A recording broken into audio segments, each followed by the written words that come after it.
Hello guys, welcome. मैं हरिकेश। आज मैं आपके साथ ऑर्गेनिक केमिस्ट्री के कुछ इम्पॉर्टेंट क्वेश्चंस को डिस्कस करूंगा। ये वीडियो का फोर्थ पार्ट है। पार्ट 3 तक के लिंक डिस्क्रिप्शन में दिए हुए हैं, आप वहां से रेफ़र कर सकते हैं। चलिए फिर शुरू करते हैं गाइस। हमारा पहला क्वेश्चन है, the reaction that involves the formation of carbon carbon sigma bond and carbon oxygen bond is. ये दिसंबर 2011 में पूछा हुआ क्वेश्चन है। इसके ऑप्शंस हैं: A Darzens glycidic ester condensation, B Diels Alder reaction, C aldol reaction, D Beckmann rearrangement. इसका answer है Darzens glycidic ester condensation.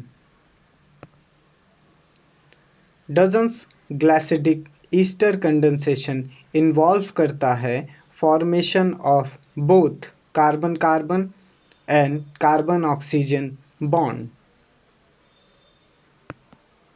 Reaction of alpha haloester with a ketone or aldehyde to form alpha beta epoxy carboxylic ester under basic condition। ये जो reaction है इसमें alpha halo ester का use होता है। Ketone या अल्डिहाइड के साथ अल्फा हेलो ईस्टर का रिएक्शन होने के बाद alpha beta epoxy carboxylic ester form होता है। ये हम बेसिक कंडीशन में करते हैं। यहाँ पे रिएक्शन देख सकते हैं।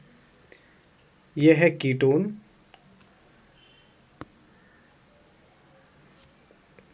प्रोपेन टू ऑन जिसे कहते हैं।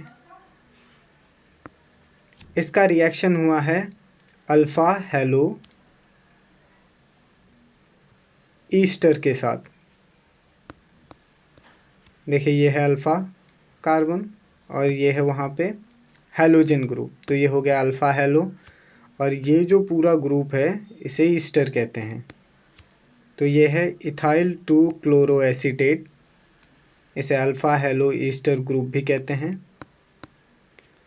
बेसिक कंडीशन में सोडियम इथॉक्साइड के प्रेजेंस में ये हमें देता है इथाइल 3,3 डाइमिथाइल ऑक्सेरीन 2 कार्बोक्सिलेट। यहाँ पे देखिए मुझे अल्फा बीटा कार्बोक्सिलिक ईस्टर मिला हुआ है अंडर बेसिक कंडीशन।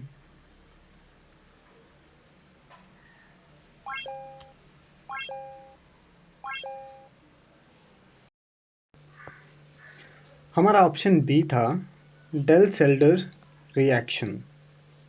अब डेल सेल्डर रिएक्शन में carbon carbon new bond formation होता है। Diels Alder reaction is nothing but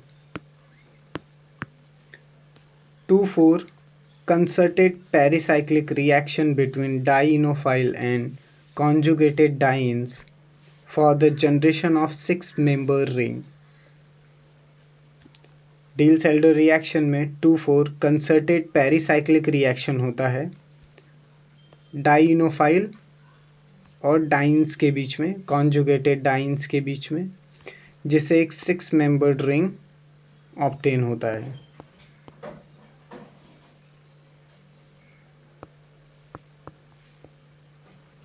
यहाँ पे देखिए मैंने एग्जांपल्स कंसीडर किए हुए हैं।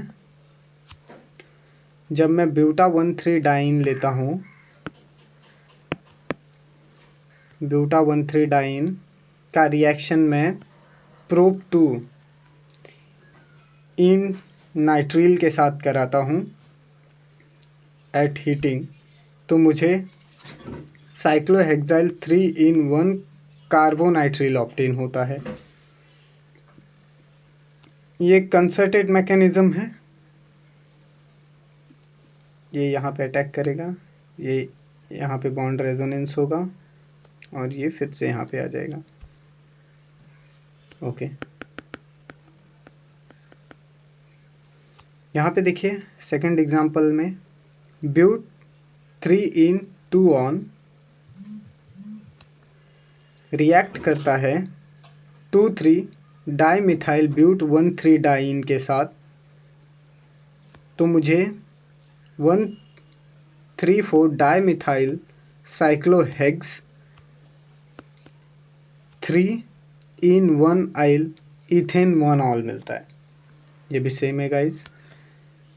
यहाँ पे पहले ये जो यहाँ पे हम दो अपोजिट साइड ग्रुप्स देख रहे हैं जो सिस टू ईच अदर है, sorry trans to each other है, इन्हें पहले सिस स्टेट में लाना पड़ता है।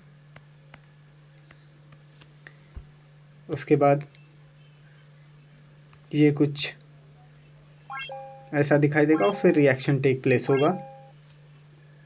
हमारा थर्ड ऑप्शन था aldol reaction.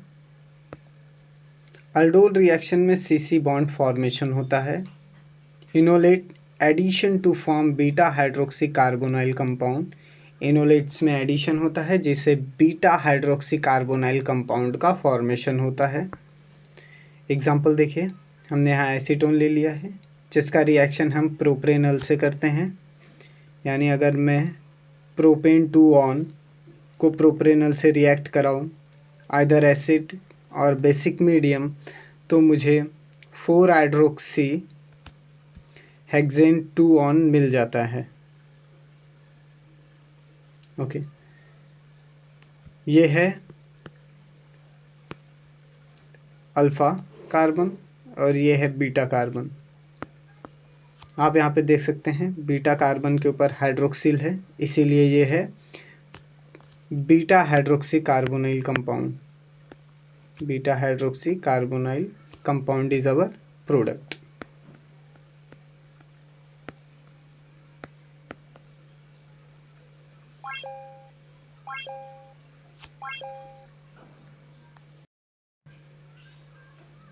D option D is Bachmann rearrangement. Acid induced rearrangement of oximes to amide. Beckmann rearrangement क्या होता है? एसिड के प्रेजेंस में ऑक्साइम अमाइड में कन्वर्ट होता है। एक एग्जांपल लिया है हमने यहाँ पे, एन प्रोपेन 2 एलिडीन्स हाइड्रोक्सीअमाइन को जब एसिड के प्रेजेंस में हीट किया जाता है तो वो हमें एन मिथाइल एसिटामाइड दे देता है। गाइस, कुछ भी डाउट हो कमेंट सेक्शन में पूछें। गाइस, अगर आप लोग को इन रिएक्शंस के मैकेनिज्म जानने में इंटरेस्ट है तो आप मुझे कमेंट सेक्शन में पूछ सकते हैं। मैं आपके लिए मैकेनिज्म का एक अलग से वीडियो बना दूंगा। Thank you for watching guys. जय हिंद।